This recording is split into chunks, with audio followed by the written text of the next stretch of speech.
গৌতমদা, আপনার কাছেই প্রথমে জানতে চাইবো, যেভাবে আমি শুরু করলাম, এই যে একটা অচলাবস্থার মতো পরিস্থিতি এবং মানুষের মনে প্রশ্ন যে এর থেকে মুক্তি কিভাবে, আপনার কি মনে হয়, আপনি কিভাবে দেখছেন?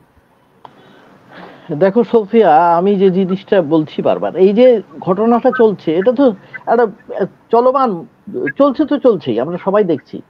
আর বিশেষ করে টেলিভিশনে যেটা দেখছি আমরা, তার মধ্যে নাটকটা অনেক বেশি হয়। নাটক কেন বলছি আমি, এই ঘটনাগুলো আমরা জানি, দুর্নীতি হয়েছে, দুর্নীতির দায়ে আমাদের একজন শিক্ষামন্ত্রী, প্রাক্তন শিক্ষামন্ত্রী জেলখানায় আছেন, অনেকে আছেন, এসএসসি চেয়ারম্যান ছিলেন, প্রাইমারি বোর্ডের চেয়ারম্যান তিনিও ছিলেন, সম্প্রতি বেরিয়েছেন যে বেলে, এরকম অনেকে আরো আছেন, এগুলো আমরা দেখেছি, হচ্ছেও। সমস্যা হচ্ছে যে এই জিনিসটা আমি যদি বলি, এর কাটা ছেঁড়া অপারেশন, আইসিইউতে থাকা সব হয়ে গিয়েছে, রোগী কিন্তু মারা গিয়েছে, কারণ সুপ্রিম কোর্ট বলে দিয়েছে 26,000 শিক্ষক এবং অশিক্ষক কর্মচারীদের চাকরি থাকবে না, পরিষ্কার বলে দিয়েছে।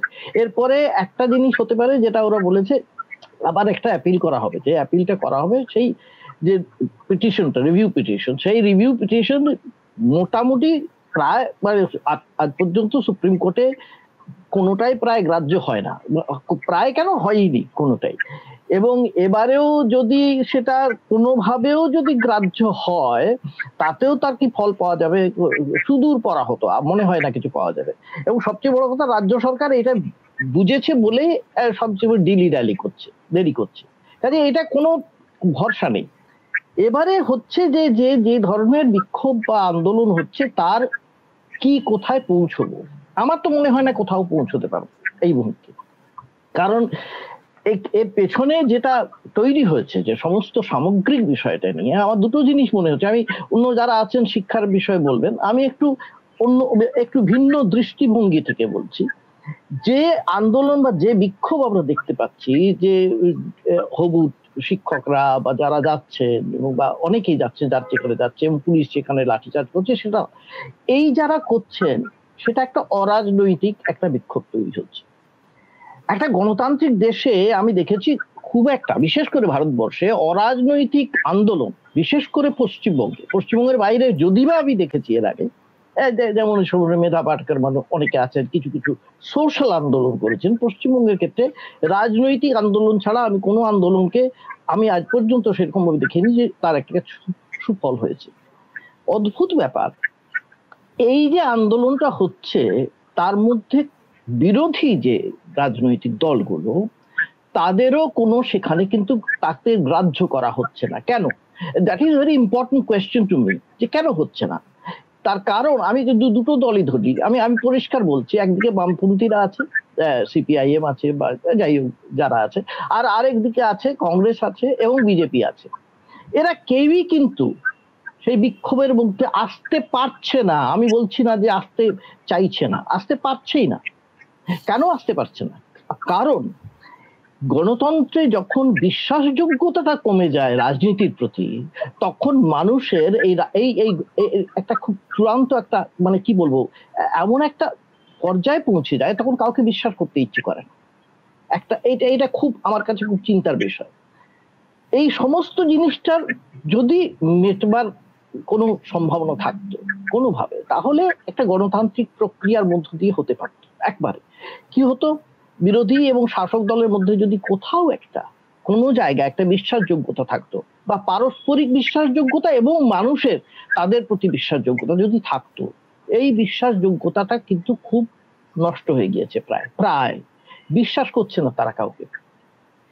এবং এটা কিন্তু আমি শুধু এই রাজ্যের নয়, এটা সারা দেশের ক্ষেত্রে আমি বলবো, কেন্দ্রের ক্ষেত্রে আরো বেশি আছে একই রকম ভাবে। এটা হচ্ছে একটা ব্যাপার। কাজেই এই যে আন্দোলন হচ্ছে, পুলিশ সরিয়ে দিচ্ছে, এরপরে কি হবে, এরপরে কি হবে তারাও কিন্তু জানে না। কারণ এই আন্দোলনটা কোনো দিশা পাবে কেউ বুঝতে পারছে না। এটা বড় হবে, এটা কিন্তু হচ্ছে না। এর আগে আমরা যে আন্দোলন একবারই দেখেছি, এর আগে খুব বড় হয়েছিল, সেটা যখন এই আমাদের বামপন্থীদের চলে যেতে হয়েছিল এই রাজ্য থেকে, তখন মমতা বন্দ্যোপাধ্যায়ের আন্দোলন সেটা ছিল না প্রথমে। কারণ আমি সিঙ্গুর আন্দোলন প্রথম দিন থেকে আমি কভার করেছিলাম। সেই আন্দোলনটা ছিল ক্ষেত মজুরদের আন্দোলন, কৃষকদের কিছু অংশের আন্দোলন। কিন্তু আন্দোলনটা কি হয়েছিল, মমতা বন্দ্যোপাধ্যায় নিয়ে তার নেত্রী হয়ে গিয়েছিল এবং সবাই তাকে বিশ্বাস করেছিল। এই বিশ্বাসের কথাটা খুব বারবার আসছে, এখন সেটা নেই। এখন কাউকে এমন কেউ নেই যার উপরে বিশ্বাস রাখা যাচ্ছে। এটা আমার কাছে খুব চিন্তার বিষয়। এবারে তুমি যেটা বললে, আমি বাকি কথায় আছি, এইটা হলো তো 26,000। এরপরে দেখো 2017-তে 20,000 মানে প্রাথমিক যে যাদের চাকরি পেয়েছিল তাদের নিয়েও প্রশ্ন আছে, তাদের নিয়েও অভিযোগ উঠেছে, তাদের নিয়েও মামলা হয়েছে। কালকের দিনে কালকে তাদের কতজনের চাকরি থাকবে we do not know, you do not know, আমরাও জানি না।